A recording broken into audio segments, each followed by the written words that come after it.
Hi Sumanasri, do you want to say something?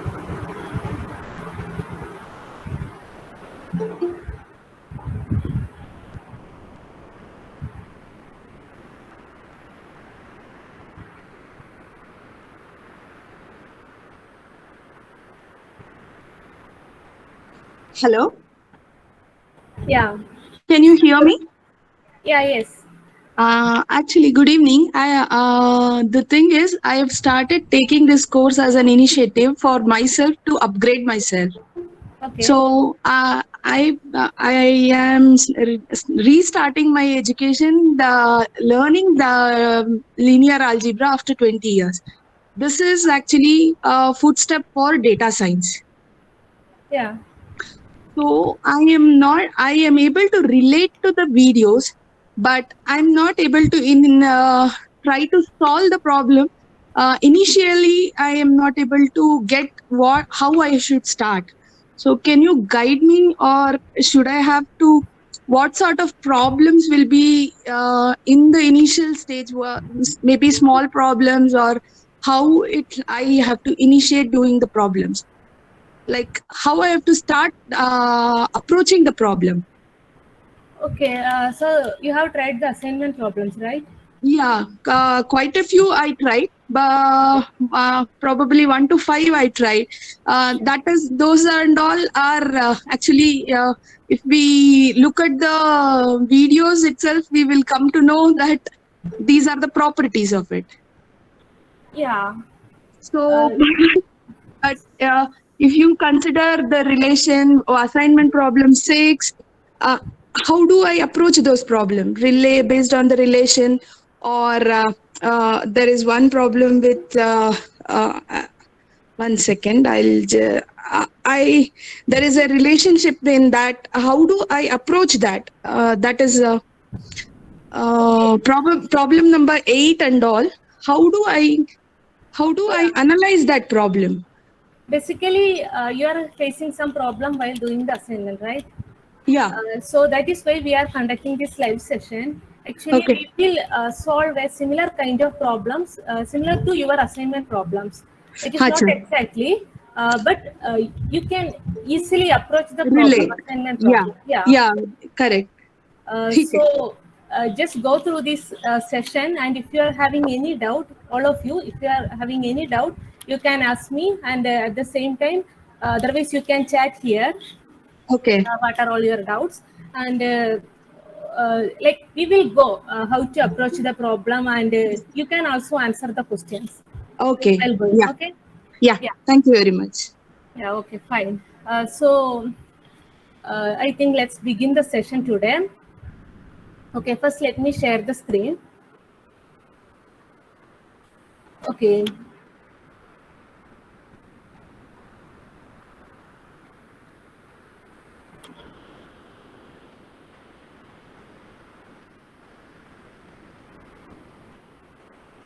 Yeah. Are you all able to see the screen?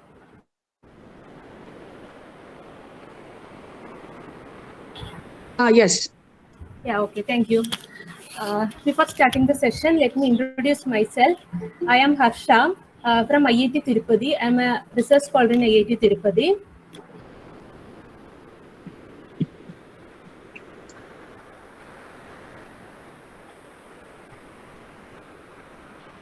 Okay, now let us go to the first problem. Here we are given two finite sets S and T. Here contains m elements and T contains n elements. Here the question is number of all distinct elements from S to T. So we need to find the number of elements from number of relations from S to T. So let us see how we can approach this problem and how we will solve this. Okay, by the way, so many people are joining. Let me admit them.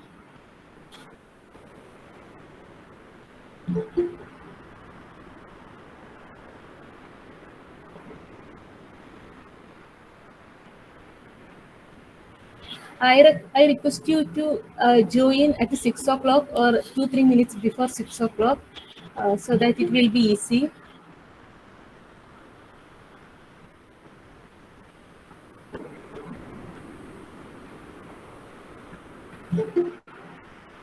Okay. Uh, here, here we are given that S is having m elements. So the cardinality of S is m. And T is having n elements, right? The cardinality of T is n. Usually, this modulus is used to denote the cardinality. Okay. So, what is a relation? Anyone can say what is a relation?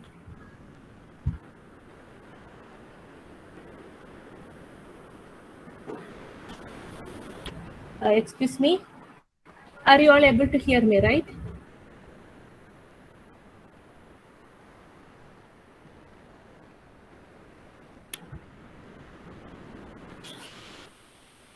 Am I audible? Yeah, okay. Yeah, also you are able to see my screen also, right? Yes, Yeah. ma'am. Yeah, okay, thank you. Yeah, what's a relation? Anyone can answer? Okay.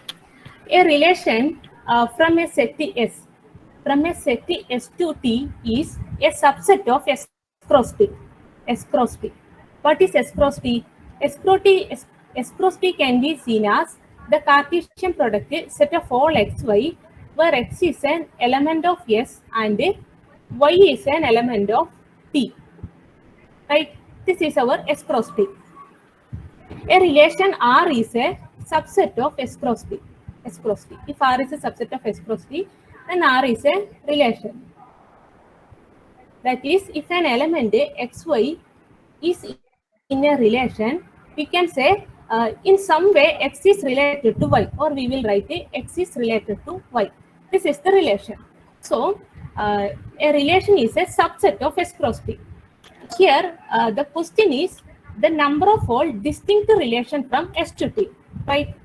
So, we need to find the number of relation means, number of distinct relation means, we need to find the number of distinct subset from S cross T, because relation is a subset of S cross T, right? That is, number of relations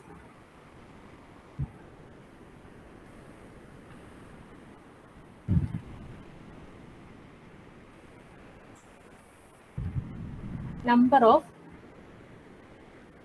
subsets of S cross T. Okay. So for a set A, what is the number of subset of A? Anyone knows that? If A is a finite set, number of subsets of A.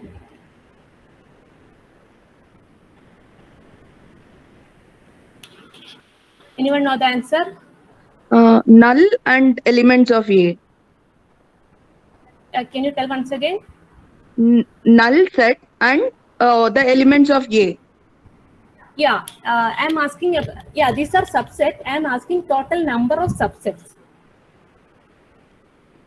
Means a lots of subsets are there, right? Total number of subset. Okay, let us see. 2 to the power n. Let me write. Suppose, 2 yeah, to the power of n. number of subsets of A is 2 to the power n, where n is the cardinality of A, right? So here we need to find the number of subsets of S cross T. So we need to find the number of elements in S cross T first. What is the number of elements of S cross T? M into n. M into n, right? Because S cross T is the set of all xy where x varies in S and y varies in T. Because x can take m values and y can take n values, so total S cross T will have mn elements. So number of elements in S cross T is mn. So number of subsets of S cross T.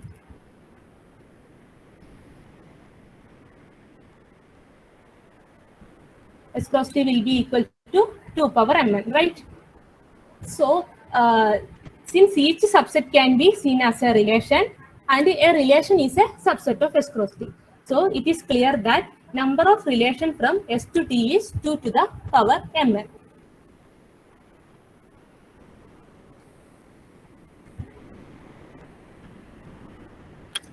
So here we have options 2 to the power n, 2 to the power n, m plus n and 2 to the power mn. So the answer is D here. D is our answer, right? Okay. Is there any doubt in this question? Any of you have?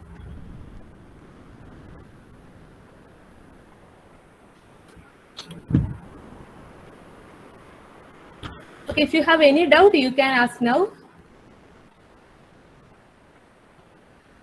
Okay, otherwise we will move to the next problem.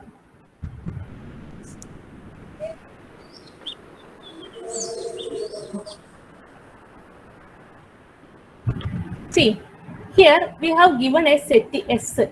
S is the set of all Mn where M and N are elements in Z cross Z.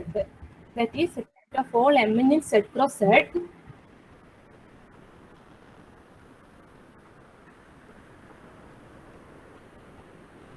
Set of all Mn in Z cross Z where M minus 1 into N minus 3 equal to 90. So clearly we can say that this S is a subset of Z cross Z. So the question is to find the number of elements in the set S. Okay. So in order to find first we will find the number of elements in the set S. For that we will find what are all the elements of set S. So in order to be an element Mn to be in S, what we need is M minus 1 into N minus 3 should be equal to 90. So we should solve M minus 1 into N minus 3 equal to 90, right? So the possibility is like 19 can be written as the multiplication of two numbers. The only possibility is 19 equal to two possibilities, 1 into 19, or it can be minus 1 into minus 19. Because 19 is a prime, we have these two possibilities only. So this M minus 1 and N minus 3 can be take values 1 or 19, minus 1 or minus 19, like that. So we have four cases. Let us see case 1. Case 1 is M minus 1 equal to 1 and N minus 3 equal to 90. So what we will get is M equal to 2 and N equal to 22. The second case is M minus 1 equal to 90. Means the reverse way we are taking. M minus 1 is 90 and N minus 3 equal to 1. In the same way, we will get M equal to 20 and N equal to 4. So we will have two more cases, right, corresponding to this minus 1 and minus 90. The third case is M minus 1 equal to minus 1 and N minus 3 equal to minus 90. From this we will get m equal to 0 and n equal to 3 minus 90. That is 16 minus 16. And the last case is m equal to minus 19 and n equal to minus 1. Sorry, m minus.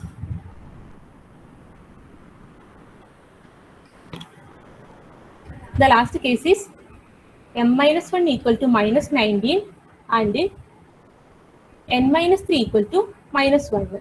From this, we will get m equal to minus 18 and n equal to 2. So, we have 4 possibilities. That is, mn value can be 2, 22 or 24 or the 0, minus 16 and minus 18 too. So, all these 4 possibilities we have. That is, the set S contains these 4 elements. That is, our set S equal to set of all 4 elements. Therefore, the number of elements in the set S is 4, right? So, our answer is here. The question is the number of elements in the set S. Here the answer we got 4. Okay. So,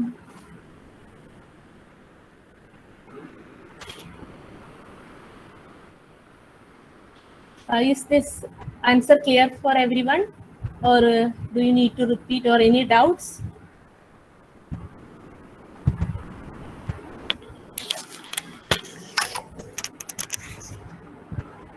Yeah, can anyone respond?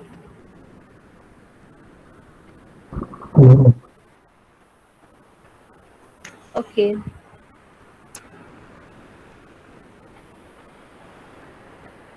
If there is any doubt, it is better to ask now.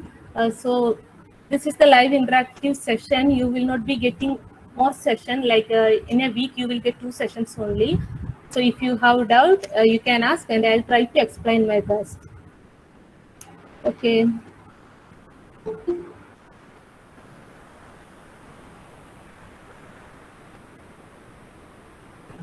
Let me go to the next problem.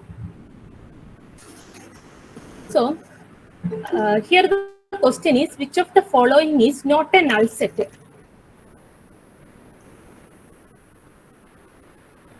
is given that 4 sets here. The question is to find a set which is not empty.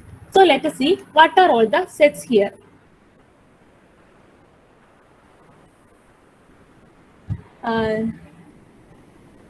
First set A. Here A is given as set of all elements in the rational numbers such that m square should satisfy the equation m square equal to 5. Right? That is, we need to find the elements m such that m square equal to 5 and m should be an element of Q. So, first we need to solve this condition given here. In order to find the elements of set, we will solve this condition m square equal to 5. So, if m square equal to 5, what are all the values of m? M square equal to 5 means m equal to root to root minus root 2. Root 5. Okay. Root 5 minus root 5. Yeah, plus or minus root 5. Is this value belongs to Q or not? No. No. Yes. It does not belongs to No, Q, right? Does not belong to Q. Yeah. So we solve this equation. The only possibility for this equation to be satisfied is either plus root 5 or minus root 5. But we got this is not an element of Q. So it cannot be in the set A. So clearly A is an empty set, null set, or A equal to 5, right? So we will move to the next example.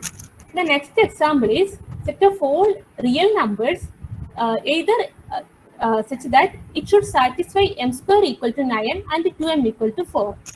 So B is set of all m in R, set of all real number with the m square equal to 9 and 2m equal to 4.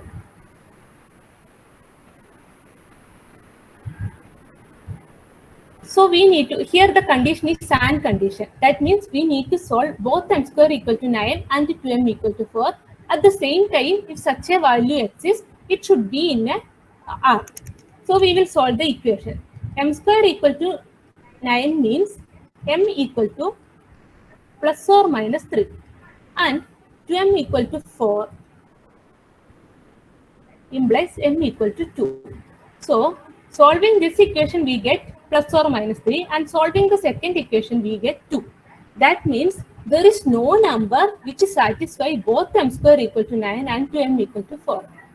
So we get no element in B. Again we get B equal to an empty set. Okay. Next thing is the set C is set of all m in R, m plus 8 equal to 8. C is set of all m in real numbers with m plus 8 equals 8. So again we need to solve this condition. What is this condition? M plus 8 equal to 8. That implies m should be equal to, what will be m? 0. 0. The only possibility is 0. So also this 0 belongs to R, right? So we get C is the set 0. So that means C is a non-empty set, right? So we got one non-empty set.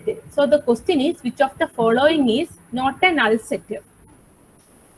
And we got the C is not a null set. So the answer is here C.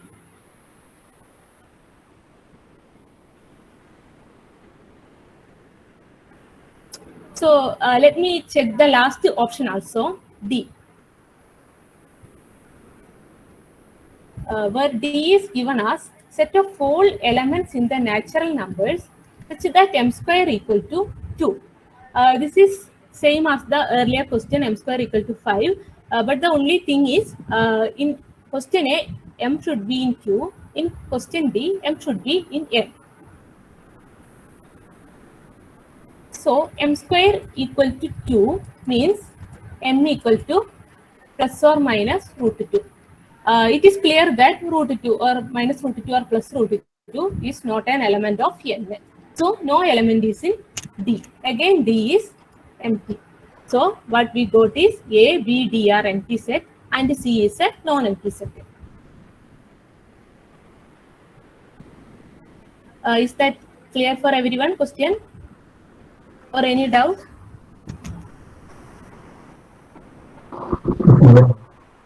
Yeah, if you have any, other than in question, if you have any related doubt related to some subset or such, you can ask. Okay, if you have no doubt, let me go to the next question. Here,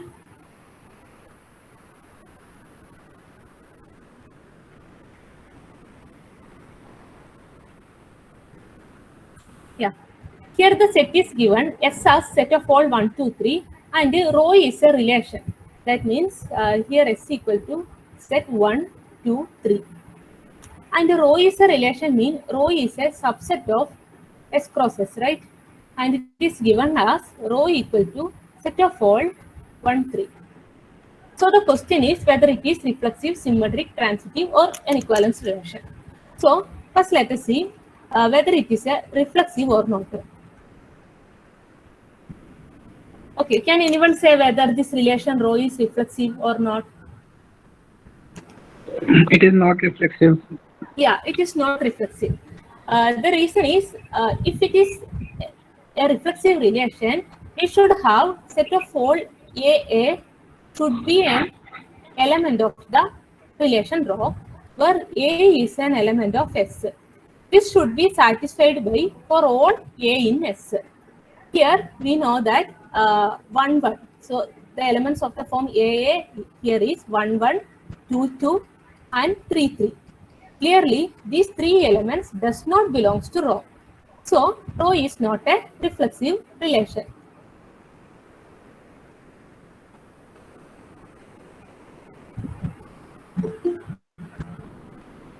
Now the second is symmetry.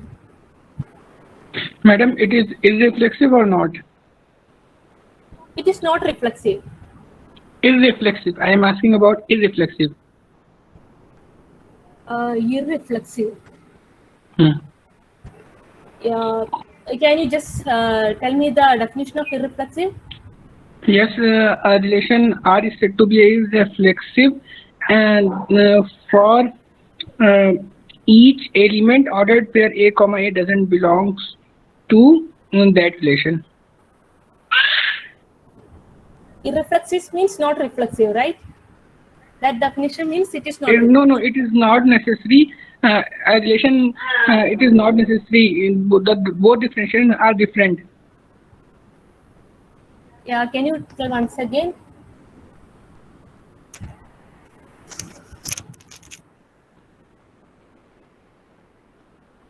Hello? Hello? Yeah. Can you repeat the question once again? My question is that is this relation is irreflexive or not? Yeah, what do you mean by irreflexive? A relation R is said to be irreflexive if for each element A in capital A ordered pair A, comma A doesn't belongs to R.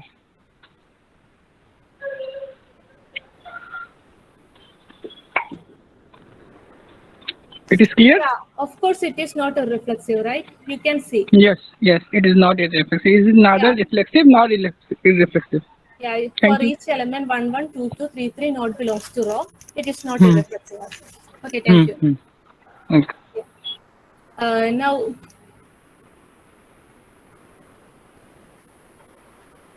yeah, let me go to next symmetry. So, yeah, anyone can tell whether this is a symmetric relation or not? This row? Yes, ma'am. Symmetric. Yeah, not symmetric. It is very easy to verify also. Because 1, 3 is an element. Yeah. Madam, it is antisymmetric or not? Okay, antisymmetric means if AB and BA is in the relation, then A and B should be equal, right? Yeah. In that way, if we need to check the antisymmetric, we need AB and BA. Here we have 1, 3, but 3, 1 is not there. So it is actually trivially antisymmetric. If we have AB and BA, A equal to B, but we don't have any such elements here, 2 elements here, right? So it will be antisymmetric. Okay, thank you. Okay, yeah, not symmetric means. Hello, Yes. ma'am. I have only one doubt. In row, everything, every element has to be present in row also. Now, if it is symmetric, means the A comma A is 1 comma 1, 2 1 comma 2, 2 comma 1, 3 comma 1, 1 comma 3. Everything has to be in row. Then only it becomes symmetric. Correct? No, not everything. If AB is there, BA should be there. That is the only thing. In row, we are having 1, 3 here, right? If we are creating a row 1 like 1, 3 and 3, 1, then it is a symmetric relation. Okay. Because So we don't in the question itself, it will be there. Row is 1 comma 3 is in this question. But if the row would have been 1 comma 3 and 3 comma 1 also will be there, then will it be symmetric, or it has to be 2 comma 3 and 3 comma 2 also has to be there? No need. If 1, 3 and 3, 1 is there, then itself it is a symmetric relation. Okay. Okay. Thank you, ma'am. Okay, here the reason for not symmetric is 1, 3 is not 1, 3 belongs to row, but the 3, 1 is not in row. This is the reason for the not symmetric. So the question here asked is it is whether it is needed every pair AB and BA. Actually, it is not needed every pair AB and BA. The question is the symmetric means if an element AB is in row, then BA should be there. That is the only condition. But in the case of reflexive, we need AA belongs to row for every A in S. Here, the condition is for every A. Okay, now let us go to the transitive condition. So, yeah, whether it is a transitive or not. Can anyone say whether it is transitive or not? Yes, it is a Yes, it is transitive. transitive. Yeah, it is transitive. Again, for transitive condition, what we need is if let me write here. If AB and BC belongs to rho, then AC should belongs to rho. This is the transitivity condition. Here also we have only one element, 1, 3. There is no tuple starting with 3. First coordinate as 3. So it is trivially a transitive relation. Rho is transitive. Now the fourth question is it an equivalence relation? Is it an equivalence relation? No, ma'am. No, madam, because it is neither reflexive nor symmetric. Yeah. For a relation to be an equivalence, it should be symmetric, reflexive, and transitive. Here we got rho is only transitive but not symmetric and reflexive. So it is not an equivalence relation. So Ma'am, let us, can you explain transitive once more, please? yeah, transitive. Yeah. What transitive says is if we have two elements such that AB, BC in rho, that is the second coordinate of first element is the first coordinate of second element here. So if such a condition is satisfied, AC should be in rho. If this condition is satisfied, then we will say rho is a transitive relation. Okay. Okay. So Okay. here our relation rho is set 1, 3 only. So Okay. to check one, if we are having some 3, 2 or something here, we will Correct. check 1, 3, 3, 2, then 1, 2 is there or not. That is our condition, right? But here Okay. we have only one element, so it is actually trivially a transitive relation. This is a transitive relation. Okay. Okay. Yeah. Thank you. Okay. Any doubt? Any further doubt? Okay. So, ma'am, any element with only one element inside it will be trivially transitive. Sorry, I'm not able to hear you properly.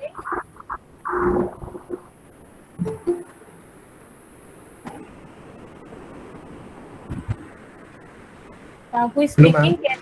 Yeah, yes. Ma'am, so any set with only one element will always be transitive, trivially. Yeah, it will be transitive. Ma'am, I have one more question. Yeah.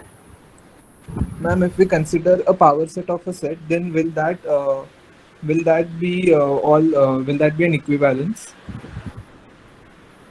Yeah, good question. What do you say? What is your guess? Ma'am, it must be because all the subsets will belong to the power set. Yeah, all possibilities, like all kind of possibilities are there in the relation, right? Yes, ma'am. Yeah, you are saying about if S and T, and if you are considering S cross T as the relation, then will it be an equivalence relation or not, right? Yes, ma'am. Yeah, of course it will be. Okay, let me explain that also then. So STR sets. The question is whether S cross T equivalence relation. Of course, this S cross T is a subset of S cross T. So the question is whether it is an equivalence relation. Of course, it will be an equivalence relation. So S cross, because S cross T contains all the possibilities X, Y, where X in S and Y in T. This is our S cross T. So all the possibilities are here means there is no further possibility. So whatever the condition we are checking, it will be here also because XX will be there and symmetry condition, transitive condition, everything will be here. So it will be an equivalence relation. It will be the largest equivalence relation on this set between the set S and T.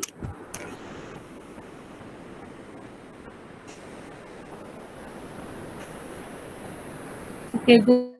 Any doubt? Any further doubt? No, ma'am. Okay, fine. So let us go to the next problem.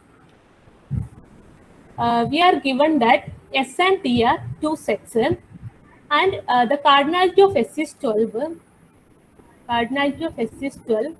Cardinality of T equal to 15, and cardinality of S union T equals 17.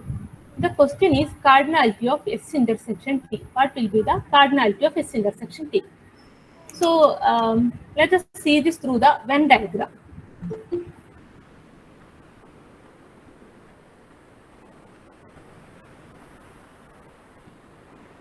Let it be the universal set U, and suppose this is our S, and suppose this is our T. So we will check what is the S union T. So if we are considering S union T means the whole S and whole T. If we are okay, S union T. So in S union T, elements of S will be there. So first we will count elements of S. Then S union T, elements of T will be there. So we will count the number of elements in T also. So we counted the number of elements in S now, and then the number of elements in T.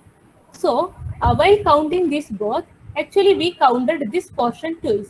We counted with S, and this portion we counted with T also. So we counted it twice. So we need to subtract it once in order to get the exact number of S union T. So this S union T, number of elements in S union T will be number of elements in S plus number of elements in T minus number of elements in S intersection T. So that we will get the exact elements of S union T. Is this clear for everyone? Yes, ma'am. Okay. So here we are given that S equal to number of elements in S is 12, T is 15, and S union T is 17. So the question is S intersection T. So using this formula, we can clearly find the value of S intersection T. So the S intersection T will be 12 plus 15 minus 17, right?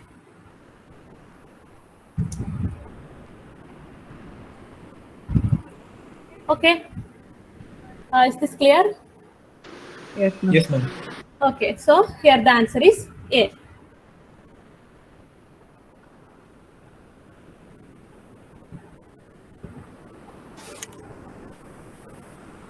So the next question is, here a set S is given, and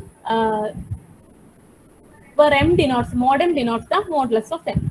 The question is the cardinality of S, that is the number of elements in S.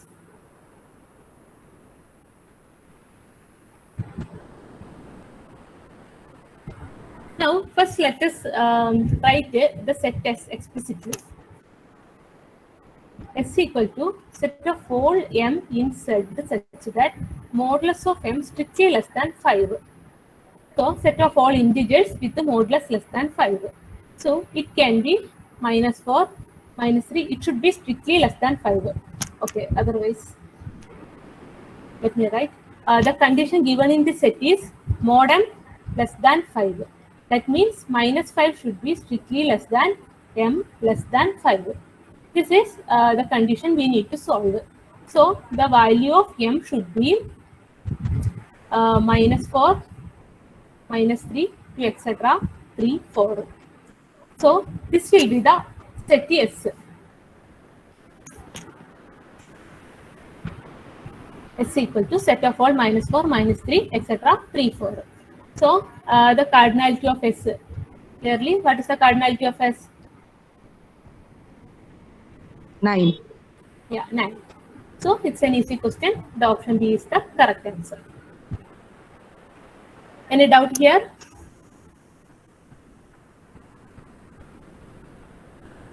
No, ma'am. Okay. Yeah, let's go to the next problem.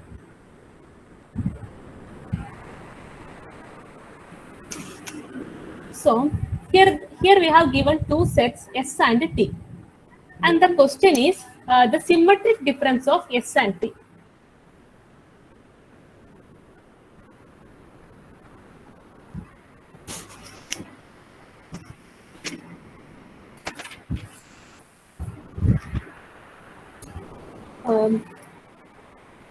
Okay, let us see what is this S and T. We will draw it actually. Suppose this is our real line R. This is our R. And the S is given as set of all elements from -8 to 4.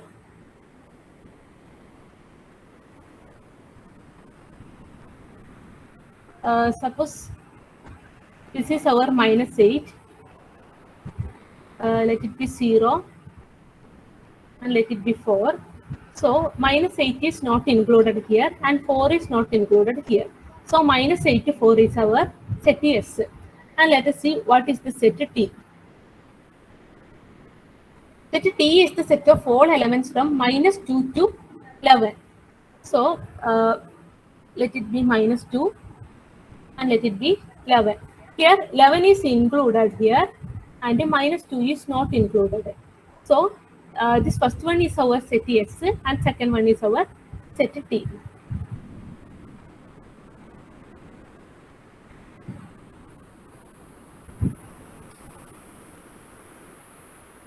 Okay, the question is symmetric difference. The symmetric difference is defined as, anyone can say? A intersection B A minus complement or B intersection A complement. A minus B union B minus A. Yeah. Symmetric difference of S and T is S minus T union T minus S. Or we can say that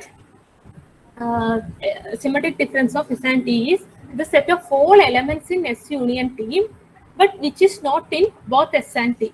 That is, we can say S union T minus S intersection T. That is, it should be either in S or T, but not in both. So what will be the S minus T here? Here our S is -8 to 4. From this, we are finding the difference of T. That is, we are removing this portion. This portion means we are just removing the portion from -2 to 4, right? So what will be S minus T?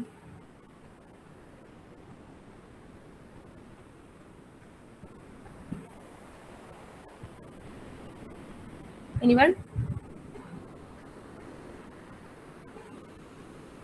-8 to -2 union 4 to 11. C part. Okay, you are telling the answer.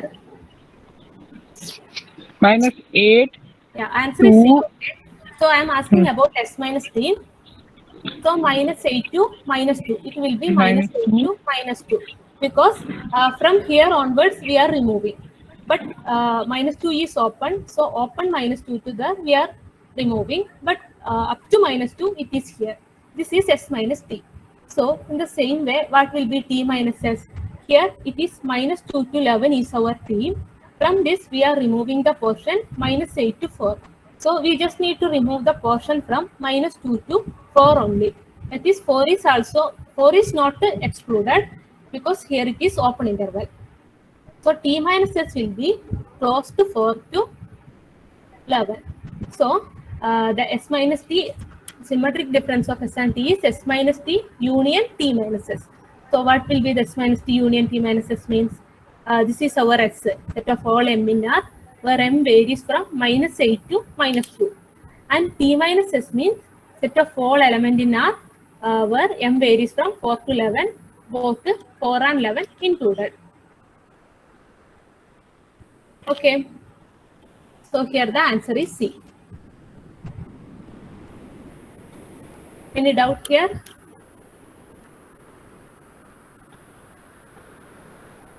No, no. Yeah, okay.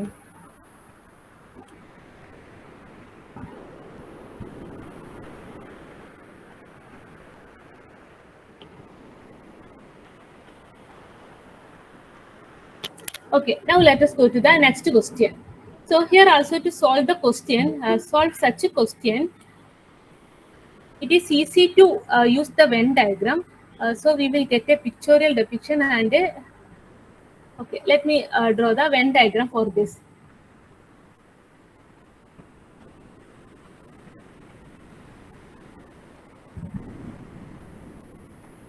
So it is our universal set here. And suppose this is our S.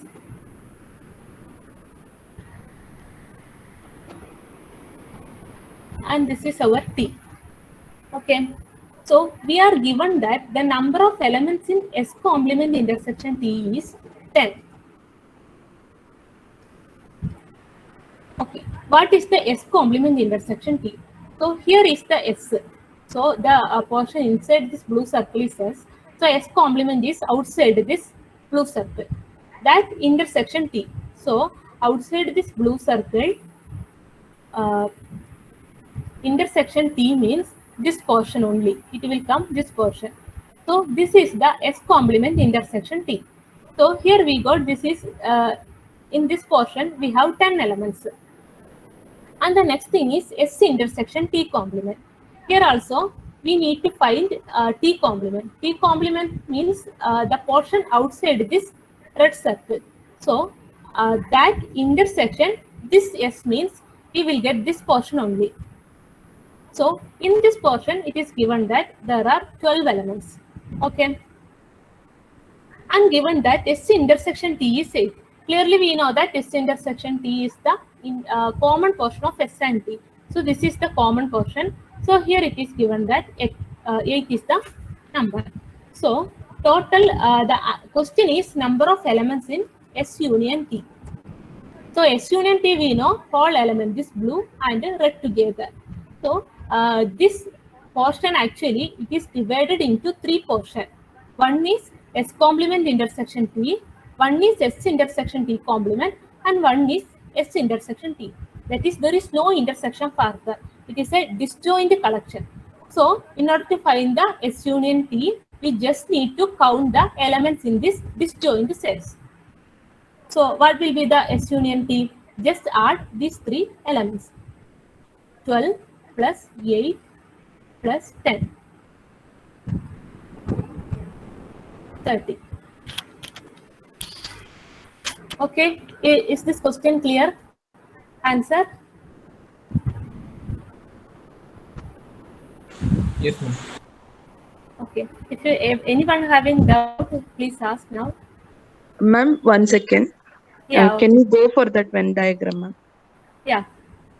Ma'am, in this Venn diagram, when we saw before that S union T, at that particular point of time, we told that it is common a cardinality of S plus cardinality of T minus S intersection T. Yes. Now, since it is a S complement of T is given, that is why we are not using that formula. We are just making it as a whatever the information is given. That is including the excluding that 8. Correct, no, ma'am? Yeah, here from this diagram you can see, right? This is the S complement intersection T is the portion excluding the 8. This is the only portion here. Okay. So this portion is the S complement intersection T. Okay. So next portion is this, and the third portion is this. So here we don't have the number of elements in S and number of elements in T. So we cannot use the earlier thing. Earlier, so, yes. yeah, with this information, we are finding the number of elements in S union T. Okay, ma'am. Is that okay? Clear? Yeah. Yeah. Okay. Any more doubts? Yeah. So let me go to the next problem. So again, this question is about the relation, whether it is a reflexive, transitive, symmetric, or equivalence. I think the lecture itself, something like this is solved already. So let us see.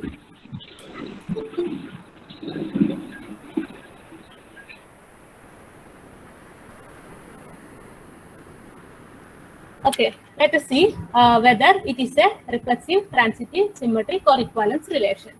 So, what we are having is rho is given as the set of fold Mn in Z cross Z. So, clearly it is a subset of Z cross Z. So, it is a relation in Z. So, such that M minus N is divisible by 7. So, this is the relation. We need to check whether it is reflexive. Let us see. So, what do you think, whether this relation is a reflexive or not? Anyone? So, for the reflexivity, we need for any integer, for any m in Z, we need mm should be an element of rho. So, is this condition is satisfied here? Yes, ma'am. Yeah. Okay. How we will check whether this mm belongs to rho? We need to check whether this condition is satisfied. So, mm belongs to rho if and only if m minus m is divisible by 7.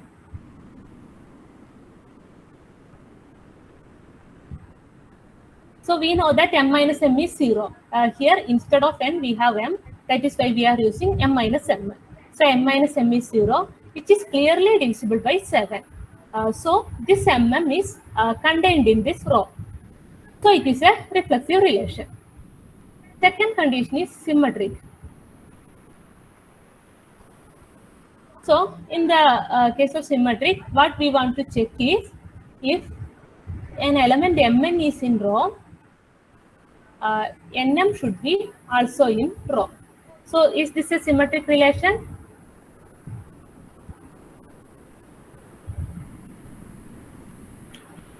This is a symmetric relation. Yeah. Why it is a symmetric relation? We have mn in rho. That means m minus n is divisible by 7, right?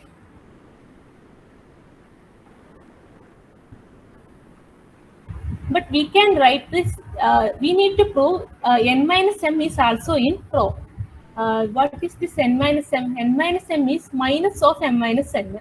And m minus n is divisible by 7, we know. So n minus m is also divisible by 7. So this is the required condition for nm should be in rho. So clearly nm is an element of rho. So the next condition is transitive. So to check the transitivity, we need Mn and the Np. So these are two elements in rho. So our question is whether Mp belongs to rho. So what will be the answer? Anyone can say? This is also belongs to M, comma P belongs to rho. It Transitive will relation. belong to, yes. Since Mn belongs to rho, we get m minus n is divisible by 7. In the same way, n minus p is also divisible by 7. So if we are adding m minus n plus n minus p, what we will get is m minus p. Since both these quantities are divisible by 7, this quantity is also divisible by 7. So this m minus p is also divisible by 7. So it is a transitive relation. So it is reflexive, symmetric, and transitive. What it means, it is an equivalence relation. So here the question is, which of the following is a false? So what will be the answer? Which will be the option?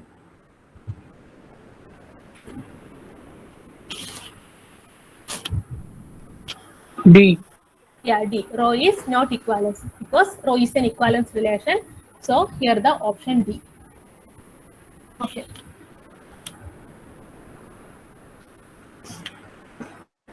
So let's go to the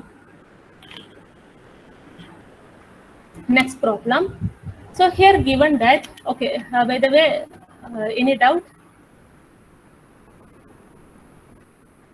No, ma'am. Okay. So let's go to the next problem. Here given that S and T are two non-empty disjoint sets. So we need to find which one is true here. A. Yes. The option is correct. Which option? First A option. Yeah, first option. Okay, let us see. It is given that S is a non-empty set and T is also a non-empty set, and they are disjoint. So let us take one example to understand it better. Let S equal to 1, 2 and T equal to set A. So this is a two disjoint set and a non-empty set.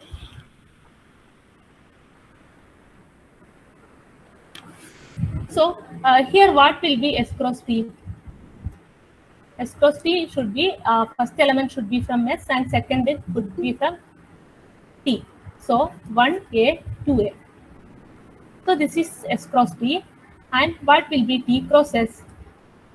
T cross S will be A1 and A2. Here, is this S cross P and T cross S are equal?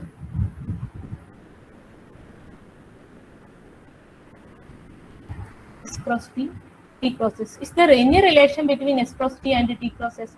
Like whether it is equal, whether one is a subset of other, whether like that, any relation anyone can say? Ma'am, not equal. No, yeah, the only relation is not equal here. So all these conditions B, C, D are false. Just through this example itself, we can say. So S cross T not equal to T cross S. In general, if S and T are two disjoint non-empty sets, this is not equal. Okay. So we will go to next question. So here the question is, we are given two sets, and the question is to prove these two sets are equal. So let this set is denoted by A and the second set denoted by B. So in order to prove that A equal to B, we want to prove A subset of B and B subset of A, right? So we will start with this one. We need to prove A subset of B. First, suppose X is an element of A. X is an element of A means X is an integer such that X can be written as 6y. So A means the set of all elements in Z such that X equal to 6y for some integer y. So X is in A means X equal to 6y, where y is an integer. So this X can be written as 2 into 3y and 3 into 2y. Again, this 3y and 2y are integers, right?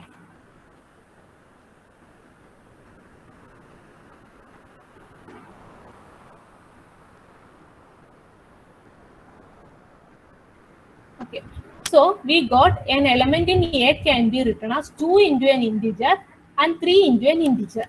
So the set B says the exactly same. So the set an element X is in B if there exists integer u and v such that X equal to 2u and X equal to 3v. So let me write it as 2u which is equal to 3v, where u equal to 3y and v equal to 2y. So these both are integers. So we got X is an element of B also. So from this our conclusion is A is a subset of B. Now we need to prove the other way, that is B is a subset of A. For that we will begin with an element X in B. Suppose X is an element in B. So what we can write is X equal to 2u and X equal to 3u, right? Yeah, actually it is not the same u and v. For integers u and v means X equal to 2u and X equal to 3v. Sorry for the correction. The question is X equal to 3v. Actually it is not same. If it is same, it need not be equal the set. So X in B means X equal to 2u and X can be written as for some integer X equal to 3v, where U, V are elements in Z.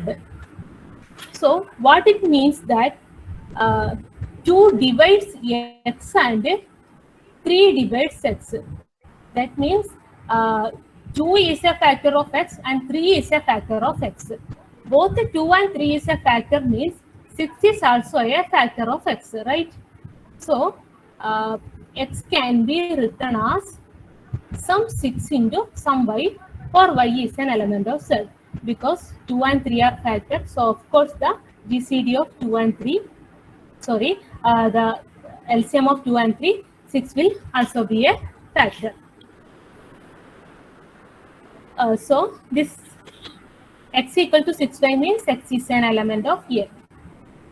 So we got A is a, sorry, X is an element of A. Okay, A is a subset of B. Sorry, B is a subset of A.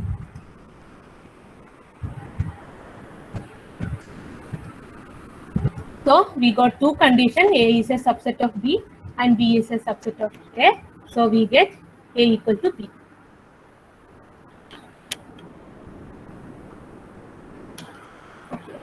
So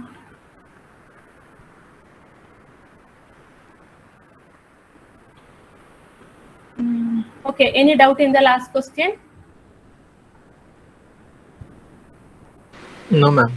Yeah, okay. So we will, I think, yeah, we will go to one more question. And then we will stop the session today. So yeah, this is a very simple question. Let us see.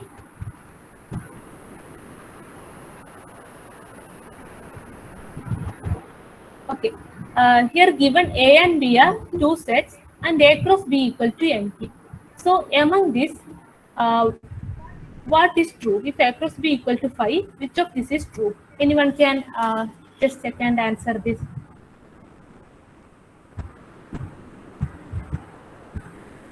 Like it can be only one true, or it can be 2 of this option true, or 3, or all are true.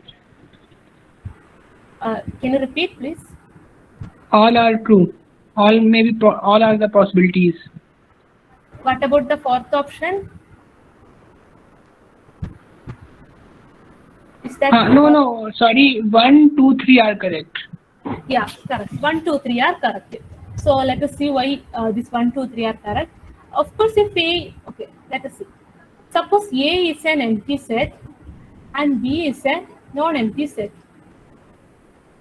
So what will be A cross? In general, what will be A cross B? The definition is set of all xy such that x is an element of A and y is an element of B.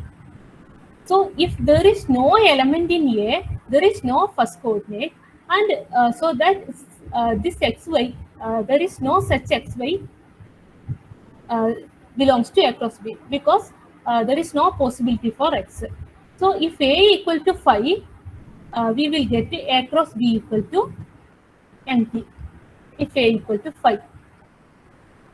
In the same way, what if B equal to empty? If B is empty, there is no y in B. That means there is no possibility for y in this coordinate. So again, this A cross B will be empty. So in the same way, if both A and B are empty, suppose A and B are empty, then also there is no possibility for x and y.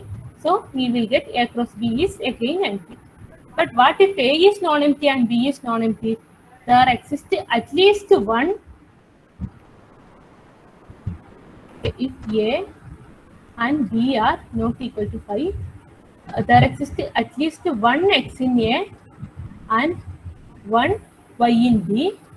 That implies that xy will be in A cross B.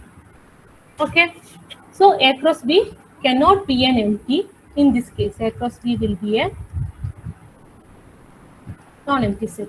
So if A cross B equal to empty means the only possibility, the all possibilities we can have is these first 3 possibilities, and this is a wrong answer. Okay, so I think it's almost 1 hour. So We will stop the session today. Yeah, before that, do you have any doubt? Ma'am, I have a doubt not related to the question we solved. Yeah, okay, you can ask. Ma'am, if we consider set of all real numbers, Hmm. then ma'am, if we take the if we say that if we suppose if we take infinitely large number which belongs to this set, and if we add +1, then that will also be an infinite nearly infinite number which will again belong to the real numbers. Yeah. So if we keep on doing that, then wouldn't that mean that infinity itself would belong to the real numbers? Uh, See, actually, we cannot say infinity is a real number. Infinity belongs to extended real number system. Uh, in real number, there is no ending, right? It is just going. Infinity is not a number. Infinity is just a representation that it is going further and further. Okay, ma'am. Yeah. Thank you, ma'am. Yeah. Okay. Yeah. Any other doubt?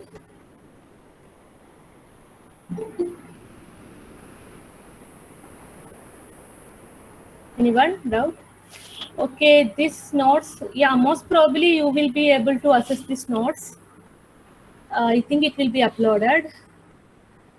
And yeah, one more question about how to submit the assignment. Actually, I think the assignments are you have choices to select, right? So I think you just need to select the right choice for each question, and then you will be having one submit option at the end of the question paper. So it will be the way to submit the assignment. Okay. Yeah. If no one is having further doubt, we will stop the session. Okay. Yeah. Once again, anyone is having doubt?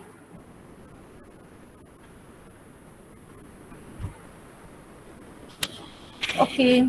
So let us stop the session. Again, we will meet in the next Monday at the same time through the same link.